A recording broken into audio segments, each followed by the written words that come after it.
IL Cafe. We have you covered.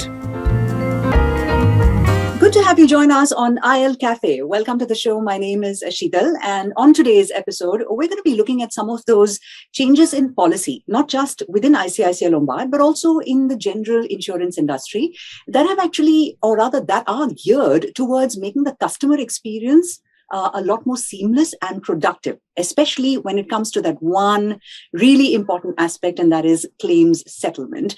Now, we do understand that the pandemic has seen a sort of a fillip in the kind of initiatives that organizations like ICICI Lombard have undertaken to ensure this. And there have been several things that have happened to ensure customer safety is prioritized, especially in the pandemic. Also, seamless, integration of the safety with digitalization, sustainability at an institutional level. All of this has been implemented at ICICI Lombard. But then it's always a good idea to understand customer centricity and how all of this is translated into changes at the level of the user, right? So we've decided to call on the experts. And today we're going to be catching up with Sanjay Datta. He is one of the most experienced and accomplished professionals that we have in the insurance industry today. He is Chief Underwriting, Reinsurance and Claims at ICICI Lombard. He has almost 35 years of experience in this particular space, and he was, in fact, part of the launch team at ICICI Lombard way back in 2001. So we are in his safe hands, and thank you so much, Sanjay, for joining us on IL Cafe. Welcome to the show. Hi, Sheetal. Good to be part of the show, and that was a wonderful, introduction to what we do best as a company, which is held the, customer at his most distressing point, which is the moment of truth for us and for that customer. Right. It bases the promise we make when he or she transfers the risk of certain accident or some unfortunate event affecting their lives or their properties. And so it's very, very important that we understand this aspect of the insurance process, right, which is wholly geared to providing protection. Absolutely, absolutely. And I have several questions for you, Sanjay, but let's start with, customer purchase behavior. I'm sure you've seen it evolve over a period of time. So what are some of the innovations that the company has brought in the claim settlement process that speak to these customer queries, that address the change in behaviors that we've noticed? Yes, the word innovation is very important in insurance. There are, 2-3 ways where we look at innovation. One is innovation on products. Mm-hmm. One is innovation on the terms of the product. So one could be a completely new category for a different emerging risk. Say earlier when you started a company, there was no such thing as big thing in the mind of customers, be it corporate customers or for individuals. Around an emerging risk like cyber risk, for example. Now it's slowly gathering momentum. It is becoming a product by itself, and we are looking at covering those kind of. So innovation is happening in the category of emerging. So now let's take risks which were always covered, but there's a lot of new coverages being added to certain risks, and we'll talk about that as we go. With the same, very standard motor policy is now seeing a lot of innovation in terms of what we want to cover. Mm-hmm. And which is very, very important, is that there are a lot of innovations in the claim process which are linked to how the ecosystem is developing, right, including the role of technology, which serves to basically do 2 things. One is, give us a lot of convenience, whether it's on purchase of insurance, but also in lodging and getting a claim from us. But also in the way, the ecosystem is changing in defining standards of service, the customer, expectations, on how the service will be delivered. And last but not the least, in how we also look at the learnings from claims. It's not about repeatedly, having a claim. Nobody wants to fall sick every day. Right. People take lessons from a particular event, and then we kind of shape ourselves to prevent such occurrences going forward. So that all in all is where innovation really plays a part across various parts of the insurance process. Right. Understood, Sanjay. Now, speaking of customer centricity and customer friendly services, you mentioned a few of those over there. You also mentioned the role of technology, and we're quite aware that ICICI Lombard is not new to, digital services for customers. But that said, the pandemic did have the significant impact on the insurance industry and digitalization, and how the two of them have sort of found a nice place to tango. So how did ICICI Lombard really embrace digitalization in order together to, meet these new customer demands, given the pressing needs and specific nature of the pandemic, which had placed a lot of strain on the entire ecosystem, I would imagine? Pandemic had two kinds of stresses. One is, it did provide a stress to each one of us individually, which we all are aware of. I won't repeat that. But it did, provide a stress to us as a company and to the insurance process.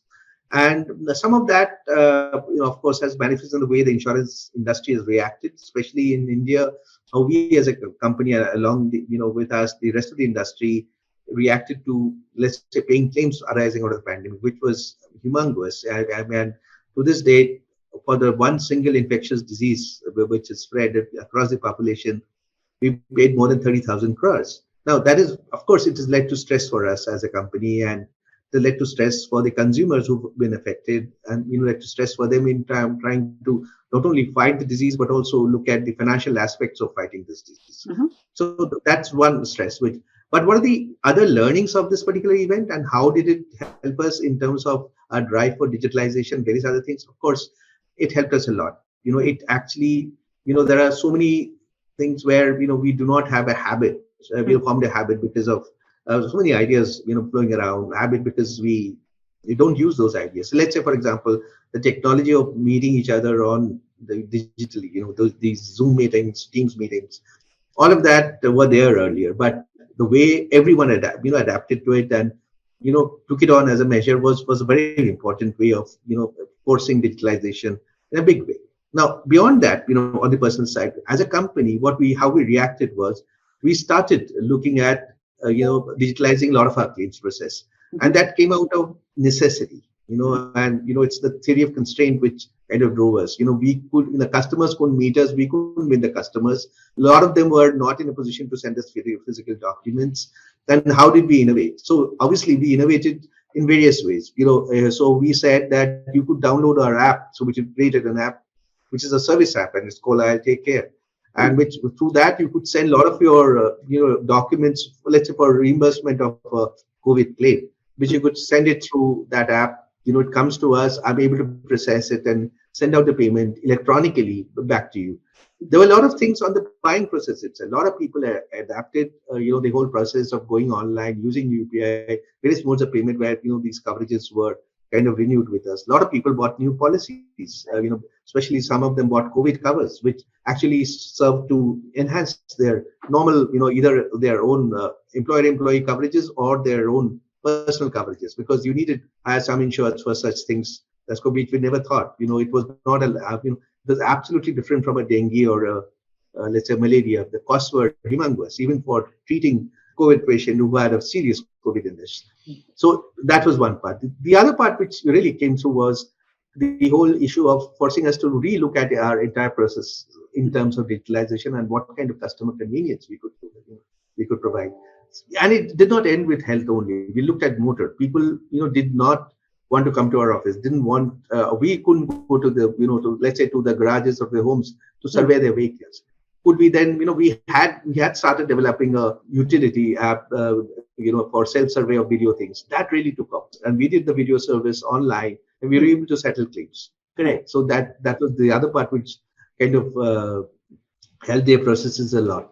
Similar things, on the rest of the products in terms of being able to be sourced online. So we made a lot of products available online because people wanted to transact online. And last but not the least, we developed covers, which in terms of innovation, which were in and around the COVID. For example, we realized that not everybody needs to be hospitalized. Right. A lot of people, home care really took off. So all our products allowed home care, which was not part of the initial offering we had. So before COVID, we didn't allow home care, but because of COVID, we just let go. We allowed COVID. Everything was digitally assessed, and people, were able to digitally send us their, claim for basically doctor consultation as well as medicines, nothing other than because they stayed at home, and that brought down their anxiety, and especially in the second wave, when they didn't need to go to the hospital. A large, populations of people were actually affected. They took treatment at home. They were much more, in a sense, confident of taking treatment at home, and the ones who were really sick occupied hospital bed, because hospital beds came at a premium. So that differentiated. We put in a whole process around home care of COVID claims, and that really took off that segment. So home care became a certain process. Last but not the least, one of the key things, like I said, a part of the innovation is also making sure such things don't occur. We don't end up getting hospitalized. We don't end up having a accident. So one of the key things was, how do our products enable people to look at making sure that they don't end up in a hospital. So we said we'll allow. We developed a standalone, first time in the industry, a product for outpatient treatment costs. So we call it OPD treatment, and the product was BFIT, and the whole idea was to make sure that you get early treatment for whatever symptom, whether it's COVID, fever, or some other thing, and get a diagnosis. So in our app, which I talked about, I'll Take Care, or even in our product, you were allowed telehealth consultations. And what it meant was that you could, sitting at home, do video consultation. All that would be paid for us cashless by our kind of thing, and that completely digitalized healthcare from a payer perspective. We were now paying for basically healthcare sitting at your home, where you could teleconsult, you could the video consult, and bill that back to us in a cashless manner through this product. Right. So that's how these things totally change. A long answer to a short question, but I thought it's important to really give a perspective of how COVID really kind of set us to think differently, and it was pushed kind of a paradigm shift in the way we operate digitally. Absolutely. And thank you, for sharing all those insights with our viewers, Sanjay. It's useful to understand how customer behavior at the end of the day has shaped, or rather has informed all these choices and decisions that have been made in the organization.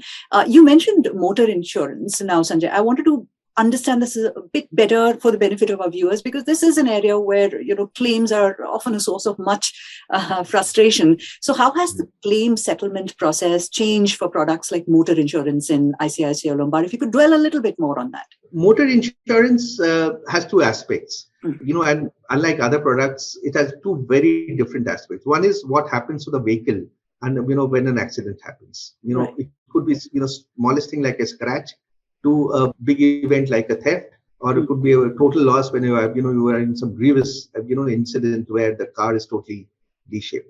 Right. The other aspect of motor insurance, which is extremely important, and which is what the laws of our country, especially the Motor Vehicles Act, make sure that you cannot use your vehicle on the road, which has a road, a permit to travel on the road without insurance.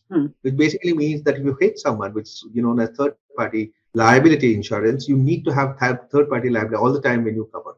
If you don't have it, you could be penalized. You could be, subject to the law, and that is what we provide, very clearly. Now, these are two very separate aspects. The third-party part, let me come to that earlier, is happens in the background. So I don't think the customer gets affected as long as they keep us informed. We deal with the third party. That's the whole purpose of a third-party liability. People end up going to courts, which are known as motor accident claims tribunal courts, which are specialized courts for motor accidents, where as insurers I step into the consumer's shoe and deal with that case and pay for that injury, which incidentally, just for everyone's information, is unlimited in this country. It's not limited liability.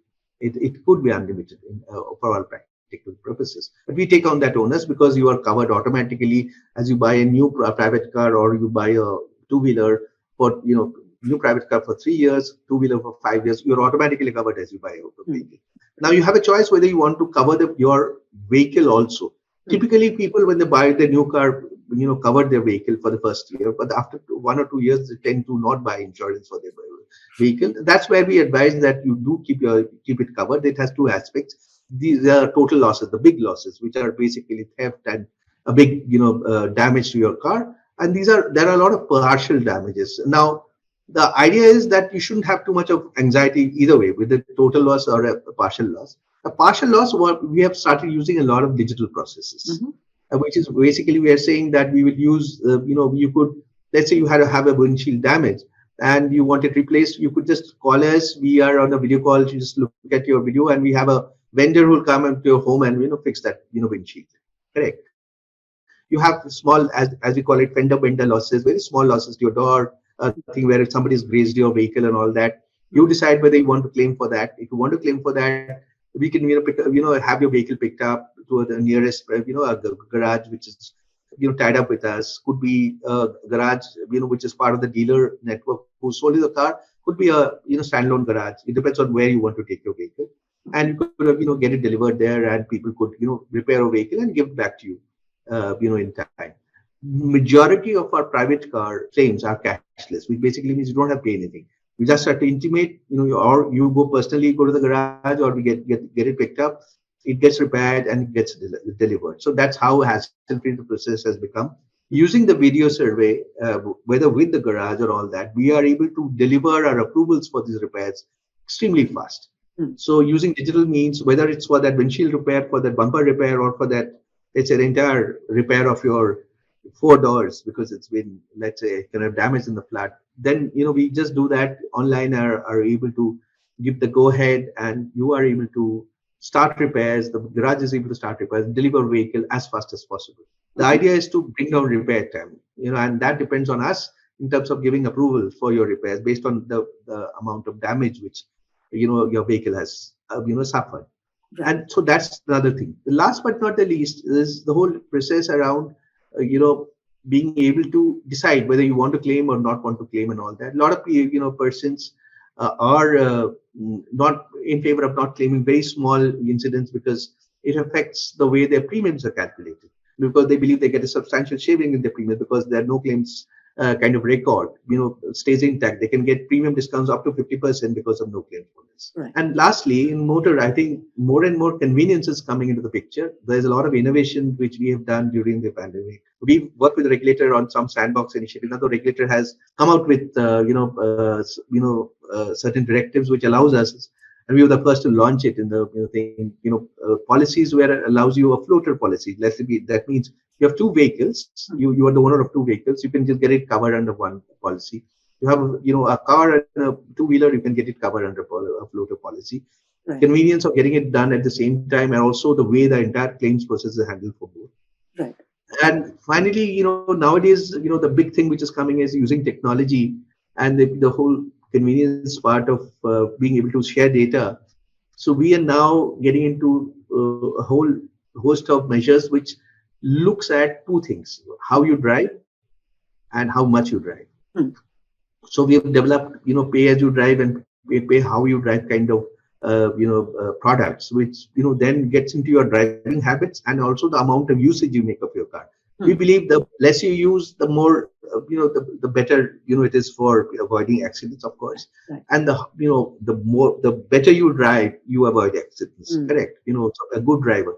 Both of them should be incentivized on the Indian roads, because that's the whole idea, is to make sure that people use car optimally and they drive it well. Right. And that's where we are now developing products which fosters good behavior on driving on the roads, usage wherever it is required. Then, of course, you get better benefits as a car thing and all that. So these are all the host of benefits we are trying to address. Where motor becomes a product which is a go-to product, just not a mandatory product where people buy because that's what the law of the land said. We are trying to make it into a good customer-centric product which gives mobility solutions for them.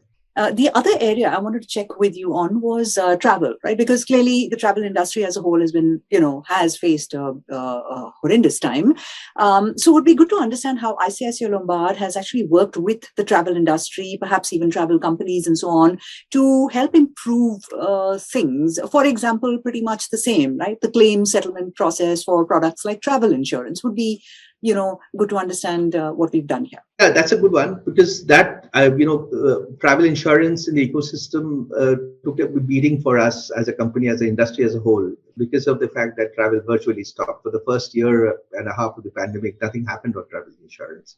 So this was the time for us to revamp our product. We said, travel will hit back, and not just only as revenge travel, but the fact that world, will get back to normal after the pandemic.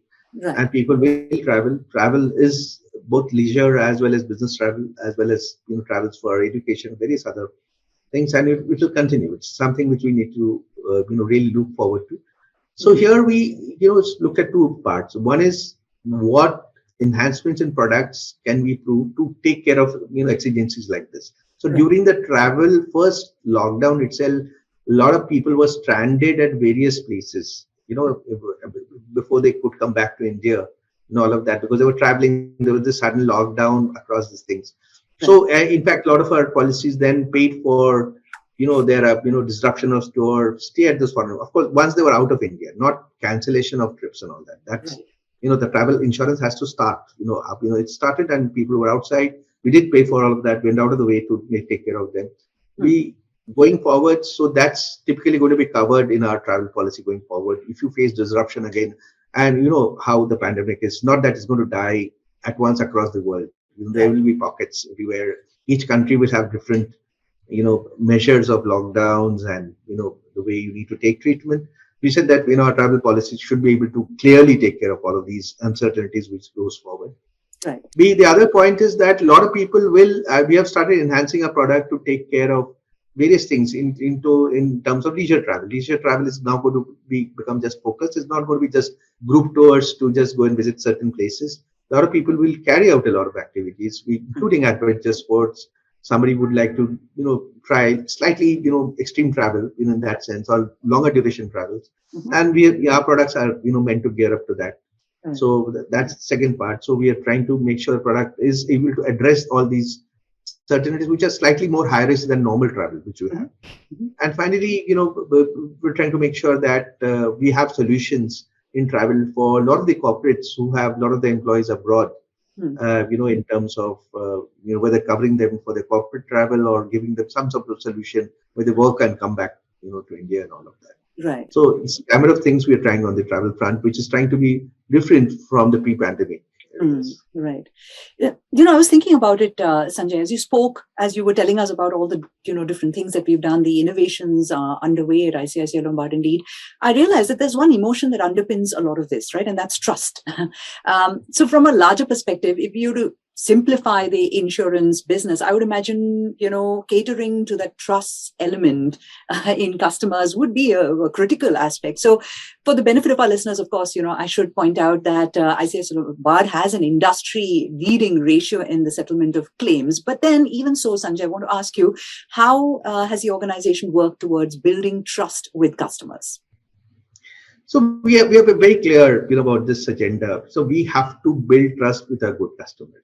Right. Insurance process also has, unfortunately, basis on every society. It'll have even customers who are bad, right? Or ecosystem which are bad. We have to make sure that they don't, take undue advantage of the insurance pool which we have created. That the whole idea is to, give trust to the people who buy, take insurance for them.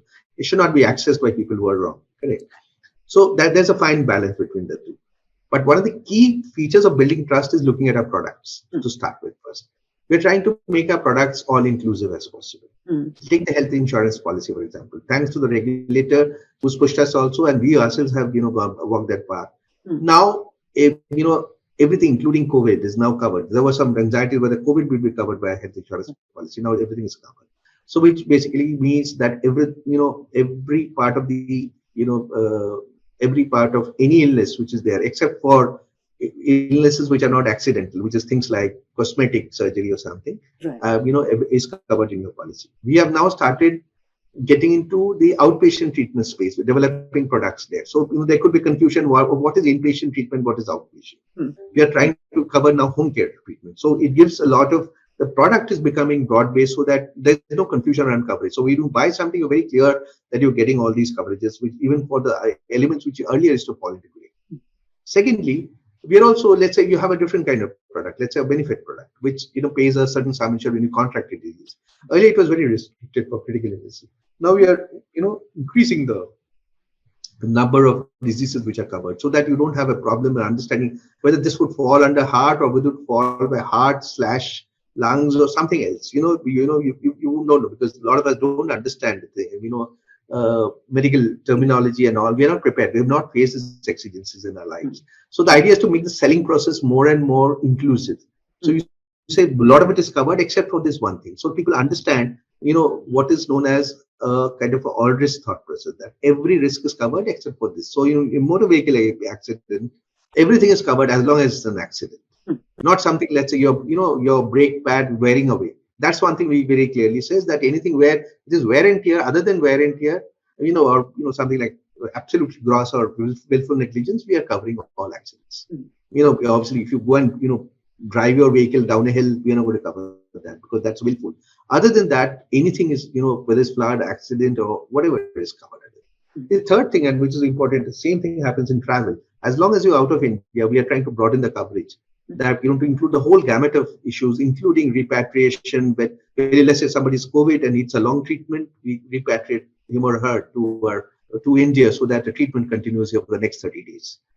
Those kind of issues which we are broadening more and more so that everything exigency is covered. That is one approach, so that you understand what you get when you buy the products is what you get, because in your mind you're very clear that I am covering myself comprehensively. Right. B, and this is very, very important, is the whole extent of how should I claim, and am I getting a fair amount? This is what I paid for. If I'm getting paid, so one is to pay. Make sure that you reject very little except for frauds. You keep want to keep paying everything which is put as a claim. As long as there is coverage, idea is to increase the coverage, broad base the coverage. B, when it comes to the claims process, we want to make it easy to. That's why digitalization comes in a lot. Just send an SMS, lodge in a claim. I'll reach out. We'll try to help you on your documentation and very other important elements in case you need to reimburse something.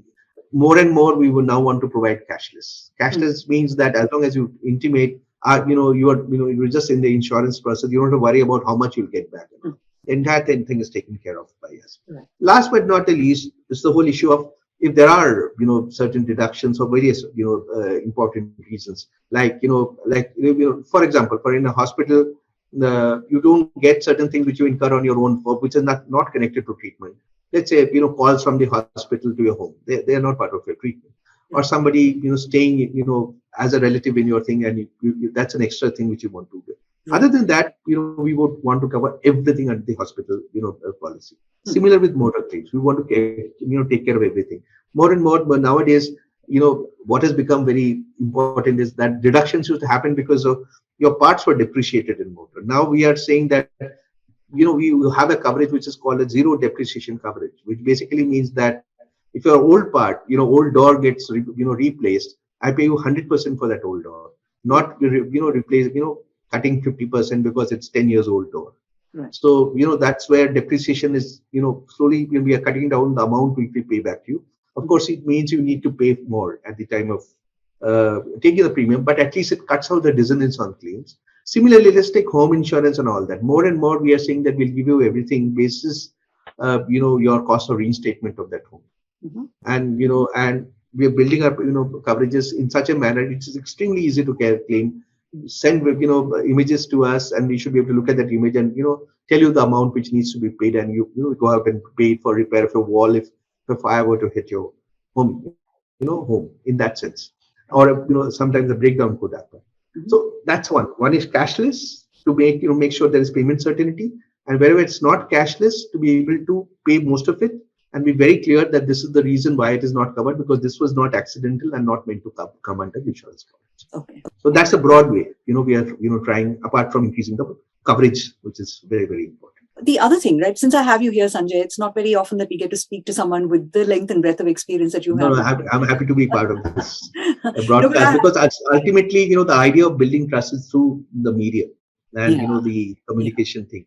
Absolutely. People must understand that insurance is not only about people get worried about fine lines and things like people things. More and more our attempt has been to broad-based coverage, cover every kind of risk which we can envisage under a particular line of business in terms of risk, and be able to be very transparent in the way we settle the claims. Ideally, cashless when everything gets paid, or reimbursement. We should be able to pay most of it unless there is something which is non-accidental. That's the whole thought process. And people like you help to broadcast that thought a lot, because India is still in the nascent, underpenetrated, kind of having a lot of trust issues around buying insurance. So we want to catch people young, get them to use insurance products fast, at least starting with youngsters with travel or something like that, a small, medical policies and all of that. And then move them on to bigger policies where they carries them through life, in terms of risk and all of that. Idea is to keep building trust, and communication is the most important key there. Yeah, yeah. I was coming to that. I want to check with you, since you have visibility over a long period of time. You've seen the general insurance industry evolve. If you could look into the future, Sanjay, and give us a sort of a idea of what that future is going to look like for general insurance, and also with respect to claims, particularly, are there any trends that are shaping the future of the business? So one important thing is, of course, risk. Risk will keep changing. I told you, earlier, in the year 2000, emerging risks like cyber or something else was not very important, Right. or even pandemic was not at the, at the forefront in terms of our risk thinking. So as risk changes, people will buy covers which, changes their risk profile. Correct. And risk profile includes, let's say, nowadays everyone is transacting on the net or using a lot of data and all of that. They're exposed to risks, and hence they need to be aware of getting insurance, at least for covers, which helps them to navigate such financial exposure in case something happens to them. Right. Now that's one part, but that's going to develop strongly, and it's going to align with the way our lifestyles change and how we move as a society. Right. But the more important thing, and it's very, very important, is how will the products be configured, and B, how will the products be delivered in the future? Correct. The idea, the product configuration is going to become more and more personalized. Which means, tomorrow, at the moment, you're treated as a class of consumer in that sense. So, let's say I give you, mandatory motor insurance. I just treat you as a new buyer of motor insurance. There's no difference in the way we treat you for third-party insurance between, let's say, a person who buys road, has to take road tax, pay road tax. We treat you essentially that. Tomorrow, all that will change. We will look at your records, your risk behavior, your risk profile, your scores. Could be things like credit, CIBIL, other credit scores, various other things. We'll try to build that in. And we already, I've already articulated some parts of that in Pay As You Drive and Pay How You Drive, where you become as a very important element of how insurance is designed and procured. And so it could be a cohort of people like you, or it could be just you. For example, depending on how you display your risk behavior, how you drive, how you think, how you take care of your health, whether you go for yearly checkups or not, could be a factor in the way we design products. Let's say if someone is a diabetic, whether he's controlling the diabetic or not. Is hypertensive, there'll be a lot of chronic illnesses, as we go forward. As we have a long life. So all these factors will become very important in the way we design the product, as well as select the consumer who comes in. Of course, one of the key things there will be that the whole idea is to not only select the right customers, give them the right products, also give them the right price for buying a product.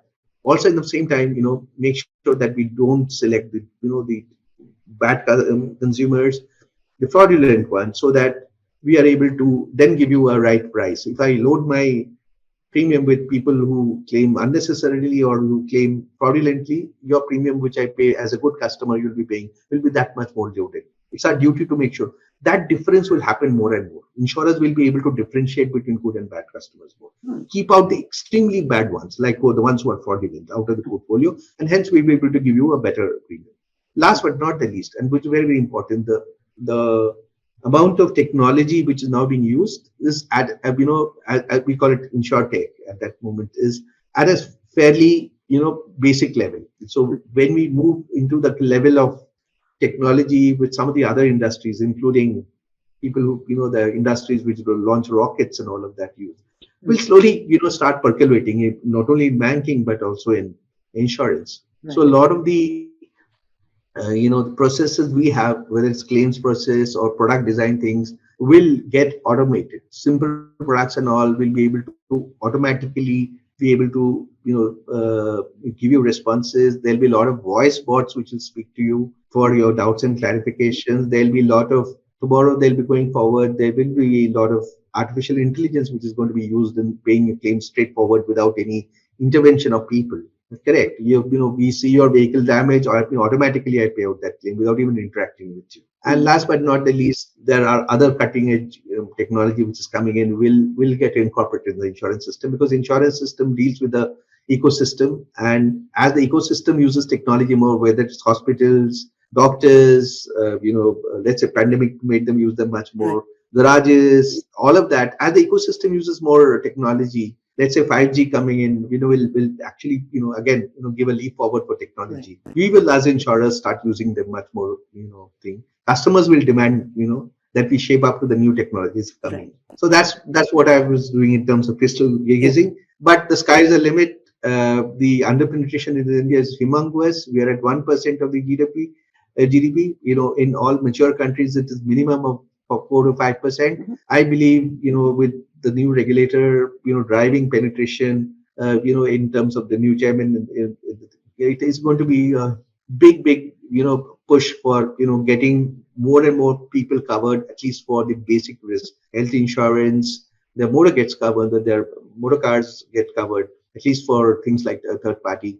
And finally, every time you travel out of India, you should be covered by basic travel insurance, both domestically as well as outside India, so that you don't face exigencies when you go abroad. A lot of people, because they are not aware of the risk, they don't, really buy insurance just because they're not aware. I think awareness will take off. That is one big chance, and a lot of social media, alternate media, people like you will really drive this initiative of awareness, because I think some of the whole issues which come across is not only awareness of the need to buy insurance, but also the kind of products which are available, and the way that the entire process is now getting digitalized and simplified. Everything is available cashless.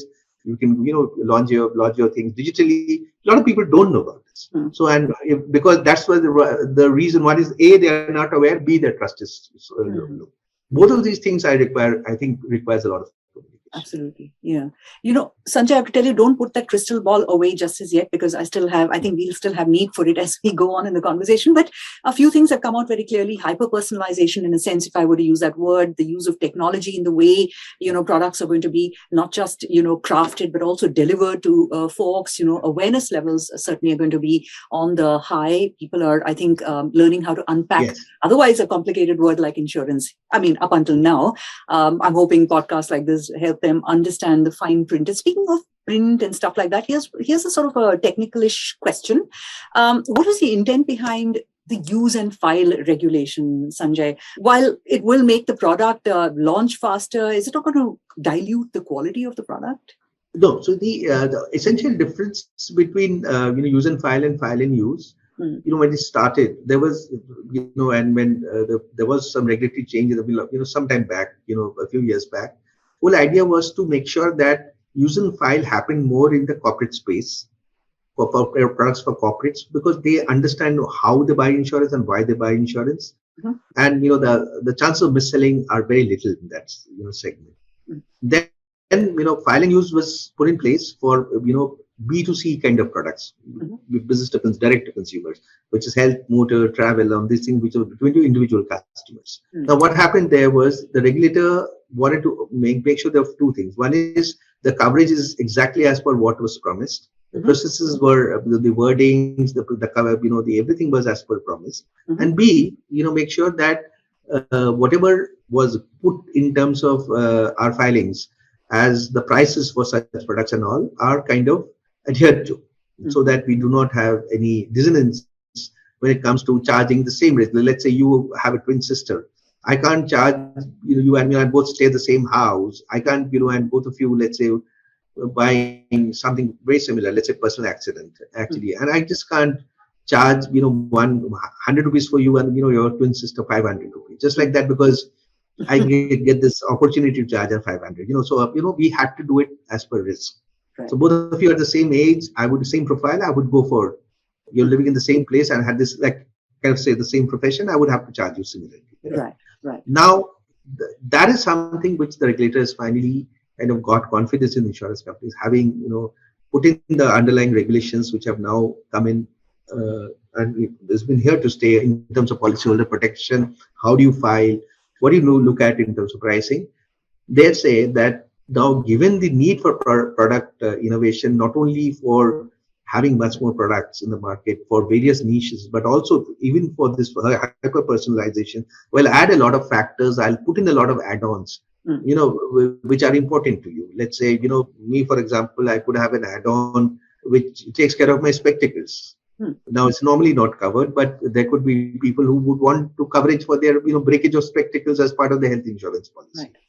Now for that cohort, I don't need to go back to the regulator and get it approved and all of that. You can put in the the technical note, upload it in the regulatory site and have make sure that it is as per regulations, the way I construct it, and go ahead and launch the product and see how it progresses. The idea is to foster innovation.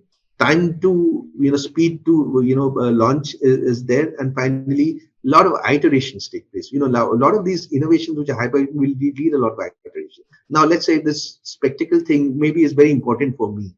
I go out to the market and look at my 100 of my health insurance customers. None of them are interested in this spectacle. Obviously, that will not become a thing. I have to withdraw that particular product. That withdrawal process also becomes very seamless now for me. Right. They have certain rules on how to withdraw and all of that. So that's where using file comes in. It is part of the whole innovation drive. It is part of the whole idea to bring in responsibility of how to get retail customers into the insurance fold, develop trust, and be able to do that. So the first thing forward is the regulators started trusting us to be able to do all of this, and we believe that as a market we are mature enough to handle these things ourselves. Yeah. No. Now, again, to come to the lay, viewer, I'm quite certain they are waiting for me to ask you this question, Sanjay. And here's where I want you to look a little into the, immediate past. Why have insurance premiums risen so sharply in the past year or so? What's the trend going to look like going forward as well? Insurance premiums have gone up strongly because of two reasons. Let's take two different categories. Health insurance, it has gone up for various reasons. That healthcare inflation, is part of the healthcare ecosystem. There is always inflation. Sometimes it is much higher than the consumer inflation which we experience as consumers. Correct. Healthcare is a very, very people-intensive kind of technology-intensive kind of area where actually costs increase because the quality of healthcare needs to improve. The kind of procedures we want as people are also, we don't want basic stuff. We want people to really do huge amount of tests and all of that. So all of that adds to, the healthcare, as they call it, the healthcare seeking behavior has also changed. Healthcare access behavior has also changed amongst consumers. They want to access more healthcare. And because if you access more sophisticated healthcare, it will cost a lot. But bear in mind that some of this is good thing for the country. What we are seeing is in terms of healthcare cost improving is something which makes healthcare available at a certain quality healthcare available at here for radical treatments for critical illnesses which were not available in the country, let's say a few decades earlier. Or we don't have to travel to US for everything, or Europe for everything. So now they are now available locally because of the technologies coming and all that available locally. And of course, they'll cost a lot of money, but they'll be at 1/10 of the price of a US visit. That's the difference. Always a difference between us and you. So you will get the same care with the best of doctors and best of let's say technology. Be it scanning technology or operating technology. Laser knives. So what have you? So many kinds of new technologies coming in, which you could do it in. They cost a lot of money, and hence they charge a lot of money, and we need to pay for that. That is what health insurance. That's why we have started encouraging our people to take higher coverage. The higher the coverage, you get better bang for your buck for the insurance when a critical illness happens. That's where insurance is supposed to be. Right. The second part, and which is very, very important, is the whole issue of, let's take motor and other things.